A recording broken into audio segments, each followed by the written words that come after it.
Hi everyone, welcome back to my channel. Ma'am, आपके channel पे ना आधे घंटे से बैठे हैं, बार बार वेलकम मत करो गाइस।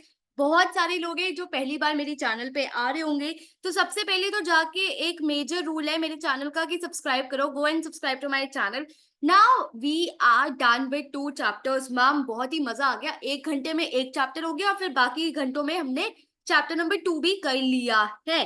अब आते हैं हम चैप्टर नंबर 3 पे, जहाँ पे 90% ऑफ स्टूडेंट्स ऐसे गोल गोल गोल गोल गोल गोल हो जाते हैं, पागल हो जाते हैं, बिकॉज बहुत सारे फॉर्मूलेस है, बहुत सारे क्वेश्चंस है, बहुत इंपॉर्टेंट टॉपिक्स है। एंड ये चैप्टर आपके लिए बिल्कुल डील ब्रेकर है कि मैं पेपर में पास हो सकता हूँ, फेल हो सकता हूँ, अगर मुझे ये चैप्टर आता है या नहीं आता।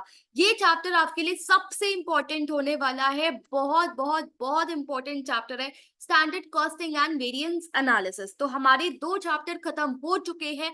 अब हम आ गए हैं तीसरे चैप्टर में। इस चैप्टर में प्लीज अपना कॉन्फिडेंस बिल्कुल मत खोना। बहुत ही ज्यादा इंपॉर्टेंट है कि तुम एक पेपर में सारे फॉर्मूलेज लिखो और अपने आगे चिपका लो। मैम, अब ना परसों पेपर है या कल पेपर है, या आपको पता है 3 घंटे में मेरा पेपर है। मैं मेट्रो में देख रही हूँ ये वीडियो। हाँ, पता होगा, मुझे पता है मुझे तुम लोग कैसे देखते हो डीयू को, कैसे पेपर दिए जाते हैं। मैं भी एक डीयू की स्टूडेंट हूँ।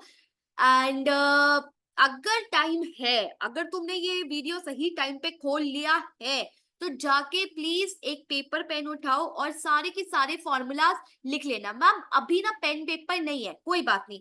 चैप्टर नंबर 3 के 2 पार्ट्स में तुम्हें पेन पेपर की जरूरत नहीं पड़ेगी, तीसरे वाले में पड़ेगी, तो तब देख लेना, ठीक है। Now topics.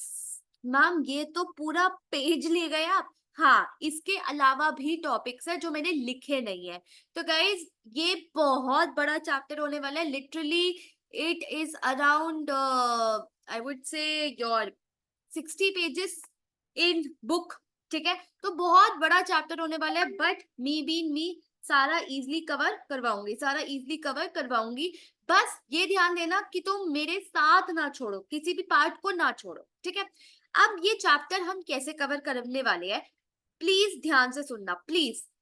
सबसे पहले आपका पार्ट 1 होगा, फिर आपका पार्ट 2 होगा। ये होगा बेसिकली आपका थ्योरी, ये होगा बेसिकली आपका थ्योरी।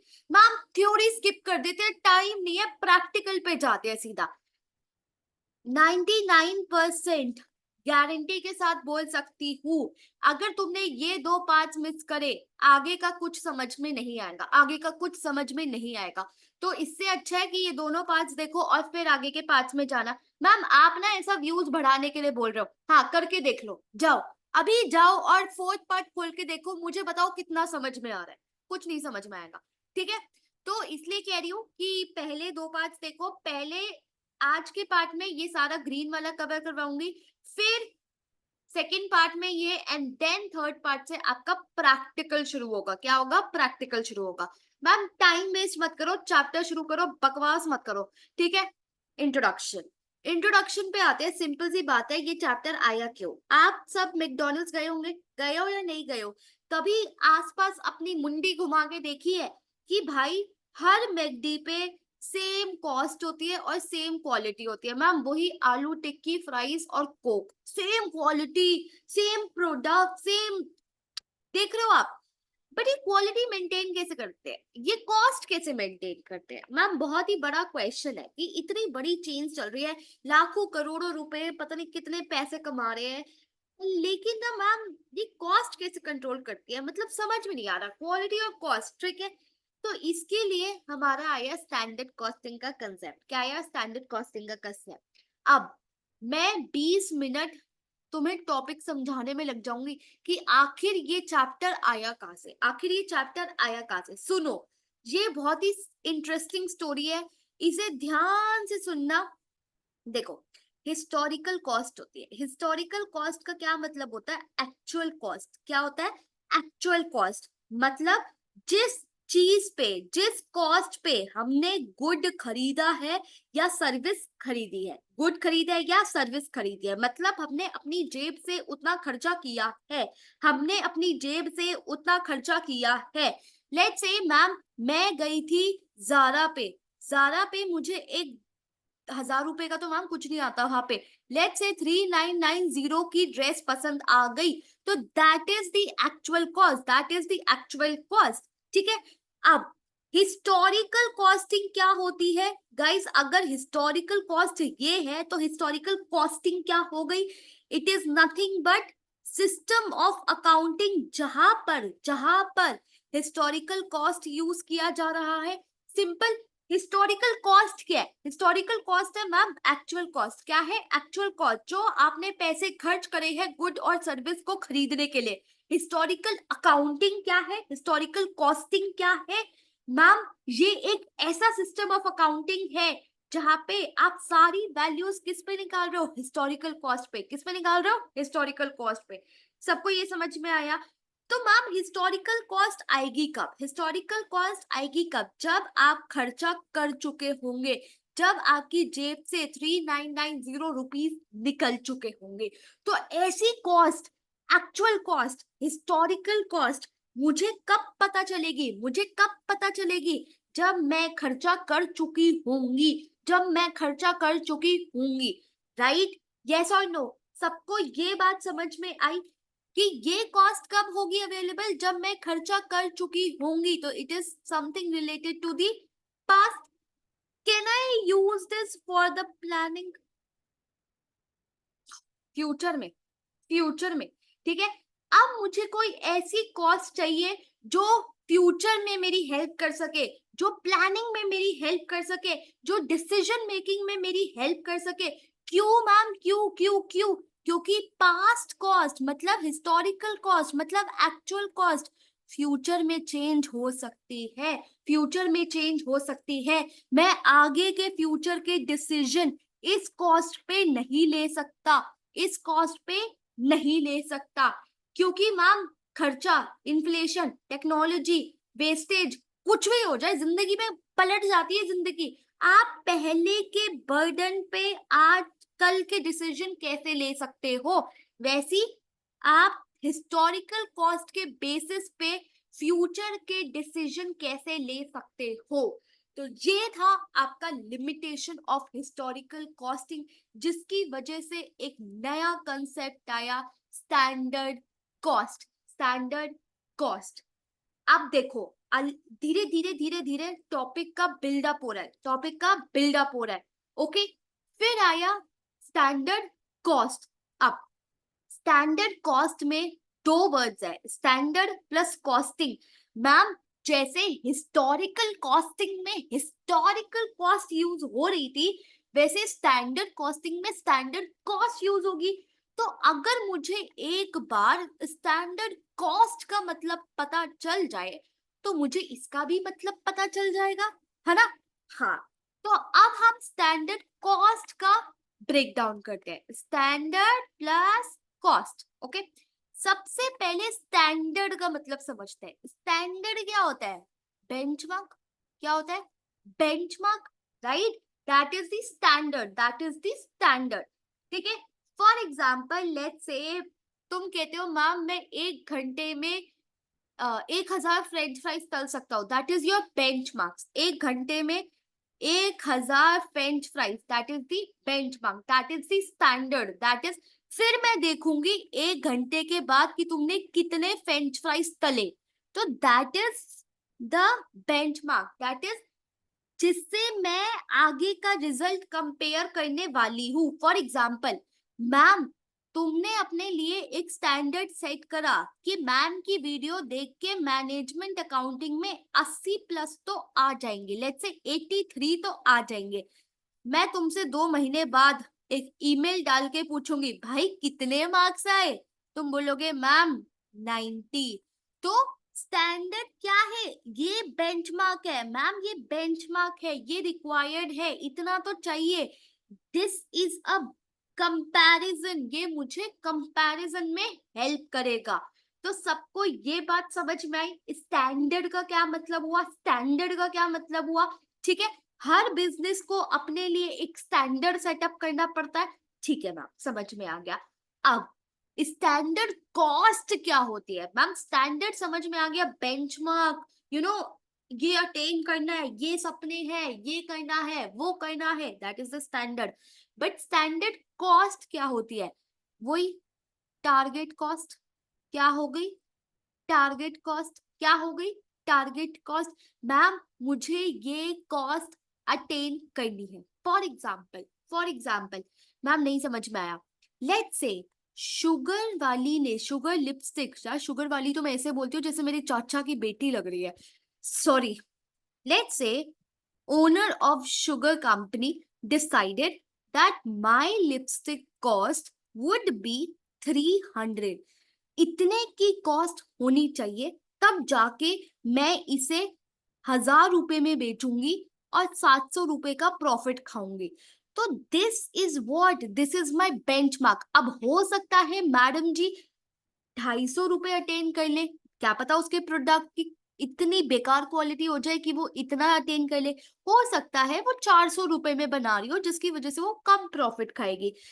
बट ये 300 रुपए क्या है? ये 300 रुपए क्या है? ये है उसकी स्टैंडर्ड कॉस्ट जो वो अटेन करना चाहती है, जो वो अटेन करना चाहती है कि मैम मैं ये कर सकती हूँ, मैम मेरे में इतना पोटेंशियल है, मैम मेरे पास इतने रिसोर्सेस है, मैं इतनी अच्छी टेक्नोलॉजी यूज कर रही हूँ कि वो अटेन हो जाएगी।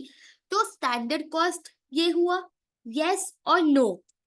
अब standard costing, just like historical costing, standard costing क्या है? ऐसी कॉस्ट अकाउंटिंग जहां पे आप स्टैंडर्ड कॉस्ट यूज कर रहे हो और उसे एक्चुअल कॉस्ट से कंपेयर कर रहे हो, उसे एक्चुअल कॉस्ट से कंपेयर कर रहे हो। गाइज अब समझ में आएगा तुम्हें चैप्टर। अदरवाइज अगर तुम्हें ये 3 टर्म्स नहीं समझ में आएगी, ये चैप्टर में 1000 बार यूज हुई है, और अगर तुम्हें ये ही नहीं समझ में आएगी तो तुम्हें बिल्कुल भी चैप्टर नहीं समझ में आएगा। ठीक है, अब देखो एक्चुअल में एक एग्जांपल देती हूँ क्या होता है। लेट्स से अप्रैल शुरू हुआ, ठीक है, अप्रैल शुरू हुआ, मैंने एक सूट बनाया, ठीक है। जब मैं सूट बनाने लगी थी मैंने कहा था यार इस सूट की ना 1000 रुपए की कॉस्टिंग आनी चाहिए, मैं इसे 2000 में बेचूंगी और अपना मजेदार प्रॉफिट खाऊंगी। This was the standard cost, this was the standard cost, right. क्या ऐसा हुआ? नहीं मैम, 2 दिन दर्जी छुट्टी पे चला गया, मेरे को थोड़ा महंगा मटेरियल लाना पड़ा, मैम मेरी ट्रांसपोर्टेशन कॉस्ट लग गई, ये सूट मुझे 1500 में पड़ा। That is the actual cost, that is the actual cost. और इसे मैम मैंने 2000 में बेचा, मुझे प्रॉफिट कम हुआ, मुझे प्रॉफिट कम हुआ। तो अब मैं कर क्या रही हूँ? अब मैं कर क्या रही हूँ? What am I doing? What were the certain steps? Okay guys, थोड़ा सा ब्लो फ्लो ब्रेक करूंगी। Please go and buy my big 4 interview PPT if you are appearing for audit profile interview. This will actually help you a lot. Okay, अगर कोई आपका friend भी है तो उसे सजेस्ट करना। This is actually very helpful. ये कल परसों की ही फीडबैक है that she got into KPMG and lot of questions were asked from that PPT. Ma'am flow break कर दिया, सुनो। अब जो मैंने तुम्हें वो सूट वाला एग्जाम्पल दिया उसमें मैंने करा क्या? सबसे पहले मैंने अपने लिए एक स्टैंडर्ड कॉस्ट फिक्स करी थी। कितने की करी थी मैम? 1000 रुपए की, जिसमें आपने कहा था कि मैं लेबर को दूंगी 500 रुपए और मटेरियल आएगा 500 रुपए का, ठीक है। बट क्या ऐसा हुआ? क्या ऐसा हुआ? नहीं हुआ। वो हुआ 1500 में। मैम लेबर 800 रुपए ले गई, मैम मटेरियल 500 रुपए ले गया, और चलो 1300, फिर वेस्टेजेस हो गई 200 रुपए की। हुआ ऐसा? नहीं हुआ। Actual cost was different from standard cost. फिर मैंने कहा कि मैम कितना डिफरेंस आया? मैंने कहा 500 रुपए का। मैंने दोनों को कंपेयर किया, मैंने दोनों को कंपेयर किया। गाइस गाइस गाइस, ये टर्म बहुत इंपॉर्टेंट है। ये जो 500 रुपए आए हैं इसका भी कुछ नाम रख दो। बेचारे को 1000 रुपीज को तुमने क्या बोला? Standard cost. इसे क्या बोल रहे हो? Actual cost. ये 500 रुपए बुरा नहीं मान जाएगा? ये कह रहे मेरा भी नाम रख दो। मैंने कहा ठीक है। आज से तेरा नाम वेरिएंस। क्या? वेरिएंस। क्या है इसका नाम आज से? वेरिएंस। मैम ये वेरिएंस क्या होता है? Standard minus actual, standard minus actual. जो ये डिफरेंस आया उस डिफरेंस का नाम मैंने आज से क्या रख दिया? वेरिएंस। क्या रख दिया? वेरिएंस। अब मैम ये 500 रुपए की मैं बिल्कुल ब्रेक डाउन कर दूंगी, मैं इसकी पूरी क्या बोलूं उसे, आई वुड से डिटेल में मैं इसके पीछे पड़ जाऊंगी कि आखिर ये 500 रुपए का फर्क क्यों आया, आखिर ये 500 रुपए का वेरिएंस क्यों आया, मैं तो पता लगा के चलाऊं, पता लगा के ही रहूंगी। ठीक है, तो अब मैं इसे डिटेल में एनालाइज कर रही हूँ। भाई तुझे पता है जब मैं लाजपत गई थी वो मैंने छोले भटूरे खाए थे 80 रुपए के, ही इसकी वजह से तो थोड़ा, तो मैं डिटेल में देख रही हूँ, अब मैं डिटेल में देख रही हूँ चीजें। हो सकता है कुछ ऐसी चीजें आए जो मैं कंट्रोल कर सकूं और आगे जाके मैं उसे अवॉइड कर लूं। ठीक है, तो अब मैं उन्हें एनालाइज करूंगी एंड फाइनली मैं करेक्टिव एक्शंस लूंगी। भाई सुन, अगली बार ना छोले भटूरों की जगह ना लंच ले जाइयो, 80 रुपए बच जाएंगे। ठीक है, तो I will take corrective actions, I will take corrective actions. तो ये होता है आपके स्टेप्स, ये होते हैं आपके steps in setting the standard costing. Guys समझ में आया? Please let me know in the comment section. पूरी ना लिटरली मेरी एनर्जी निकल गई, एक मिनट पानी पीने दो मुझे। जब तक बताओ कमेंट सेक्शन में क्या सबको समझ में आया या नहीं आया, कि स्टैंडर्ड कॉस्टिंग में क्या क्या स्टेप्स ले रहे हैं हम। सबसे पहले स्टैंडर्ड कॉस्ट सेट करो, फिर एक्चुअल कॉस्ट निकालो, दोनों को प्लस माइनस करो। हो सकता है ये नेगेटिव में आए, मतलब अच्छी बात है, तुमने सस्ते में बना लिया। अब सस्ते में बनाया तो भी तुम उसे एनालाइज करोगे कि भाई प्रोडक्ट की क्वालिटी तो नहीं गिर गई। ठीक है, तब भी हम एनालाइज करेंगे एंड फिर हम एक्शन लेंगे कि भाई क्या करें। ठीक है, तो that is the steps involve in the standard. तो आज हमने कौन कौन से टर्म सीखे? Standard costing, actual cost, variance, ये सब टर्म्स। ठीक है, हिस्टोरिकल कॉस्ट, हिस्टोरिकल कॉस्ट ये इंपॉर्टेंट नहीं है टॉपिक, बट तुम्हारी बुक में दिया हुआ है तो बता देती हूँ। हर ऑर्गेनाइजेशन में अलग अलग टास्क होते हैं, एक्टिविटीज होती है। ठीक है, स्टैंडर्ड कॉस्टिंग हम कहाँ यूज करते हैं? जहां पे वो रेपिटेशन होती है, जहां पे वो रेपिटेशन होती है। ठीक है, तो स्टैंडर्ड कॉस्ट कहाँ पे सबसे ज्यादा यूजफुल होती है? जहाँ पे रेपिटेटिव एक्टिविटीज होती है, जहाँ पे रेपिटेटिव एक्टिविटीज होती है, बिकॉज वहां पे आसान होता है स्टैंडर्ड और एक्चुअल कॉस्ट को कैलकुलेट करना। मैम ऐसे कौन से बिजनेस होते हैं? मैन्युफैक्चरिंग के बिजनेस, मैन्युफैक्चरिंग के बिजनेस। ठीक है, वहां पे ये सबसे ज्यादा सूटेबल होती है। Not very important topic, but book में दिया हुआ था तो मैंने करवा दिया। अब सुनो सुनो सुनो, चैप्टर नंबर 2 में बजटरी कंट्रोल क्या था? करा था या नहीं करा था? करा था मैम। आज स्टैंडर्ड कॉस्टिंग का मतलब पता चल गया। अब दो तीन बातें सुनो, दोनों में कुछ सिमिलैरिटीज है, चैप्टर नंबर 2 और 3 में कुछ सिमिलैरिटीज है।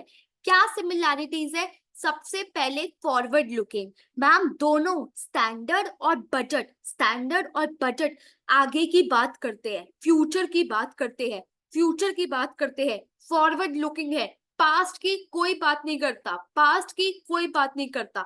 सेकंड, दोनों ही आपके प्लानिंग में हेल्प आते हैं। किसमें? प्लानिंग में हेल्प आते हैं, कंट्रोल में हेल्प आते हैं। ठीक है, third, they are complementary to each other, complementary to each other. Budgets बनाया जाता है on the basis of standards, on the basis of standards. Fine, and आपका सेम टाइम पे स्टैंडर्ड कॉस्ट, स्टैंडर्ड्स यूज होते हैं to produce the budget, and आपका vice versa भी। So एक दूसरे को कॉम्प्लीमेंट करते हैं, ये दोनों एक दूसरे के साथ चलते हैं। बट कुछ डिफरेंसेस भी है, दोनों में कुछ डिफरेंसेस भी है। अगर आपको याद हो पिछले चैप्टर में हम टोटल की बात कर रहे थे, किसकी बात कर रहे थे? टोटल की बात कर रहे थे। बट इस पूरे चैप्टर में हम पर यूनिट की बात करेंगे, एक यूनिट की बात करेंगे, सिंगल यूनिट की बात करेंगे। फाइन, स्टैंडर्ड कॉस्टिंग आपकी रेपिटेटिव एक्टिविटीज में लगती है, जो मैंने अभी पिछले स्लाइड में बताया है। बट अगर आपको याद हो चैप्टर 2 में हम बजट फंक्शंस पे लगा रहे थे, sales budget, production budget, marketing budget, admin budget, ये सब। तो हम on the basis of functions लगा रहे थे, production, admin, R&D, capital, cash, distribution. तो जो आपका बजट है वो ब्रॉडर टर्म है और स्टैंडर्ड आपका I would say narrow term. ठीक है, स्टैंडर्ड्स यूजुअली सेट होते हैं इंजीनियरिंग स्टडीज पे। ठीक है, बजट्स आपके प्रिपेयर होते हैं पास डेटा पे। किस पे? पास डेटा पे। तो स्टैंडर्ड में थोड़ी ज्यादा मेहनत होती है, बिकॉज आपको एक यूनिट का प्राइस, क्वांटिटी, सब कुछ निकालना पड़ता है। बजट में आप पिछला डाटा यूज करके थोड़ा सा अटेंटिव होके बजट्स बना सकते हो। ठीक है, तो ये होती है आपकी सिमिलैरिटीज और डिसिमिलैरिटीज। ठीक है, now types of standards. What are the types of standards? तीन तरीके के स्टैंडर्ड्स होते हैं। एक होता है बेसिक, कि आपने एक बार स्टैंडर्ड कॉस्ट सेटअप कर लिया, लेट्स से 10 रुपए, अब आप इसे चेंज नहीं कर रहे। आप आपने पूरी, आपके आसपास की पूरी दुनिया बदल गई, हालात बदल गए, टाइम बदल गए, जज्बात बदल गए। आपने कहा हम नहीं छेड़ रहे, नहीं छेड़ रहे, हम तो नहीं कर रहे, मेरी मर्जी। ठीक है, तो वही बिजनेस में बहुत कुछ हो रहा है, technology changes, market price, product, competitors. तुम अपना आई वुड से, बोलना नहीं चाहिए यूट्यूब चैनल पे, ठीक है, मतलब तुम अपने अलग ही जोन में हो, हम तो नहीं करेंगे, हम तो नहीं करेंगे। ठीक है, एक होता है आइडियल स्टैंडर्ड्स, एक होता है आइडियल स्टैंडर्ड, इसे हम कहते हैं परफेक्शनिस्ट। आमिर खान, अब तो नहीं है वो परफेक्शनिस्ट, बट ठीक है, आमिर खान है ये स्टैंडर्ड्स का। बिल्कुल परफेक्शन, बिल्कुल परफेक्शन। मैम, हमारे बिजनेस में ना ही कोई खाली बैठेगा, ना ही कोई वेस्टेज होगी, ना ही कोई रेस्ट पीरियड होगा, ना ही कोई मशीन खराब होगी, ना ही कोई वेस्टेज होगा, ना ही कोई स्क्रैप होगा। क्या ऐसा हो सकता है? क्या ऐसा हो सकता है? नहीं होता। तो आइडियल स्टैंडर्ड्स बहुत ही यूजलेस स्टैंडर्ड्स होते हैं। फिर आते हैं प्रैक्टिकल स्टैंडर्ड्स, जहां पे तुम असली में अपनी दुनिया से बाहर निकल के दुनिया में आते हो कि भाई प्रैक्टिकल चलो, प्रैक्टिकल चलो, जो चीजें अटेनेबल है, जो चीजें अटेनेबल है उसके हिसाब से चीजें सेटअप करो। ठीक है, फॉर एग्जाम्पल जो मैंने 1000 रुपए का कॉस्ट लिया था, मैम पता है मुझे छोले भटूरे खाऊंगी मैं, भूख लग सकती है मुझे। ठीक है, तो that is a practical standard, that is the practical standard. क्या सबको ये बात समझ में आई? यस और नो, यस और no. Okay, now two easy topics जो आपके पेपर में आते हैं, बहुत बहुत रेपिटेटिवली आते हैं, क्योंकि पेपर इजी भी बनाना है। ठीक है, एडवांटेजेस एंड डिसएडवांटेजेस, और मेरी आदत है आपको निमोनिक्स के साथ पढ़ाना। तो 5 मिनट में एडवांटेजेस और 2 मिनट में डिसएडवांटेजेस याद करवा दूंगी, बस थोड़ा पेशेंस के साथ मुझे सुनो। अभी तक सब्सक्राइब नहीं किया तो जाओ और जाके सब्सक्राइब करो। सबसे पहले एडवांटेजेस। स्टैंडर्ड कॉस्टिंग आपकी फॉरवर्ड लुकिंग है, पता है फ्यूचर बताएगी, फ्यूचर में टारगेट बताती है। वो आपको मैनेजमेंट को प्लानिंग में हेल्प करेगी, प्लानिंग में हेल्प करेगी, बजट्स बनाने में काम आएगी, बजट्स बनाने में काम आएगी। Performance evaluation and cost control. Standard क्या है? स्टैंडर्ड है टारगेट्स। क्या है? टारगेट्स।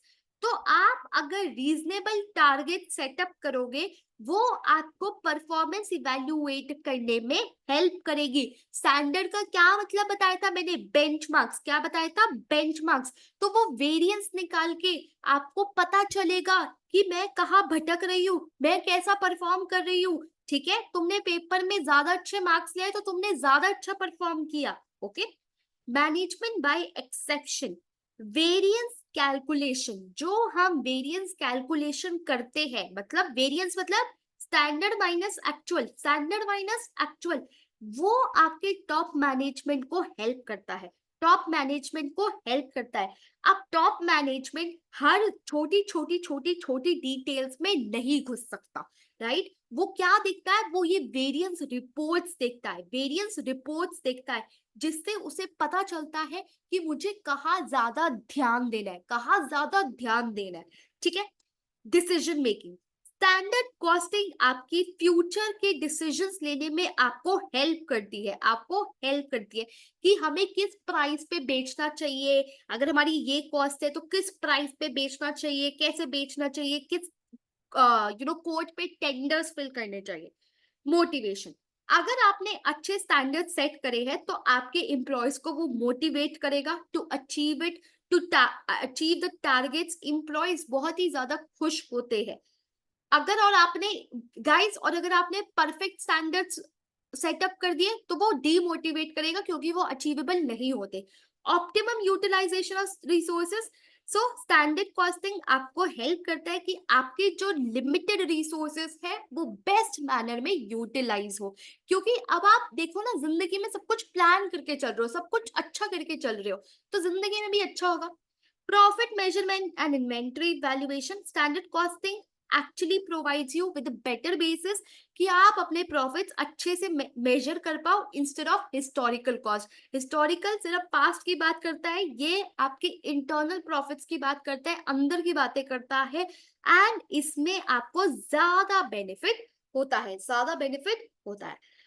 अब सुनो, अब 5 मिनट में कैसे याद करने हैं मैम, पॉइंट समझ में आ गए, 5 मिनट में जल्दी बताओ कैसे याद करने हैं. ओ सॉरी सॉरी सॉरी, मेमोरीज. क्या करोगे? मेमोरीज. ओके, कैसे याद करोगे? एम ई एम ओ, ठीक है, आर आई, ठीक है, बस इतना ही याद कर लो, काफी है. ई एस खुद लगा लेना. तो कैसे याद करोगे? मेमोरीज. क्या याद करोगे? मेमोरीज. ठीक है. डिसएडवांटेजेस. डिसएडवांटेजेस क्या है स्टैंडर्ड कॉस्टिंग के? सबसे पहले ये बिल्कुल भी आसान टास्क नहीं है, आपको इंफॉर्मेशन गैदर करनी पड़ी है, बहुत सारा टाइम लगाना पड़ता है, एंड तब जाके आपका एक अच्छे स्टैंडर्ड फिक्स होते हैं. तो आसान काम तो नहीं है. डायनामिक. गाइस, आज की दुनिया बहुत ही ज्यादा चेंज होती जा रही है, बिजनेस एनवायरनमेंट बहुत जल्दी चेंज हो रहा है, आपने एक्सपेक्ट भी नहीं किया होगा, चेंजेस आ जाते हैं. तो ये सब चीजें आपकी बहुत पुरानी हो जाती है. स्टैंडर्ड कॉस्ट हो सकता है आपने 1 महीना पहले बनाई हो और वो पुरानी हो जाए. क्यों? क्योंकि बिजनेस एनवायरनमेंट बहुत डायनामिकली चेंज हो रहे हैं. स्टैंडर्ड कॉस्टिंग क्या करता है? ये आपकी बहुत ज्यादा इंपॉर्टेंस दे रहा है ऑब्जेक्टिव अचीव करने के लिए, short term objectives. What if your long term objectives are compromised? Barriers. Continuous improvement करने का एक ये बैरियर बन सकता है. क्यों? क्योंकि देखो, अगर आपने स्टैंडर्ड्स अचीव नहीं करे, आपको इंसेंटिव्स नहीं मिलेंगे, बोनस नहीं मिलेंगे, तो इम्प्लॉइज कुछ इनोवेशन आइडिया नहीं लाएंगे, इनोवेटिव आइडियाज आपके पास नहीं लाएंगे. वो कहेंगे पहले ये अचीव हो जाए, बोनस मिल जाए, और फिर हम कुछ आगे सोचेंगे. तो आप स्टैंडर्ड सेट करके अपने इम्प्लॉइज को थोड़ा रिस्ट्रिक्ट कर देते हो, थोड़ा रिस्ट्रिक्ट कर देते हो. Finally, control. स्टैंडर्ड कॉस्टिंग का तभी फायदा है जब आप उसे कंप्यूट करो, जब आप उसे मॉनिटर करो, जब आप उसे कंट्रोल करो अच्छे से. ठीक है. सो आप क्या है, you need to actually control it in a very good manner, कि भाई अगर तूने मिस्टेक्स करा तो please you will be punished, अगर नहीं करा then you will be rewarded. So you need to have a control environment, have a control environment. अब इसे कैसे याद किया जाए? बोर्ड. बी ओ, रुको, हाँ, are is for control, C, E and D. Okay, so that is how you can remember the disadvantages in just 2 minutes. Now part number 2 आपका again theory होने वाला है, बट प्लीज उसे छोड़ना मत. क्यों? क्योंकि वो आपका बेसिस बनाएगा for the third part. Okay, so that is it for this particular lecture. I will see you in the next part. Bye bye, take care, all the best.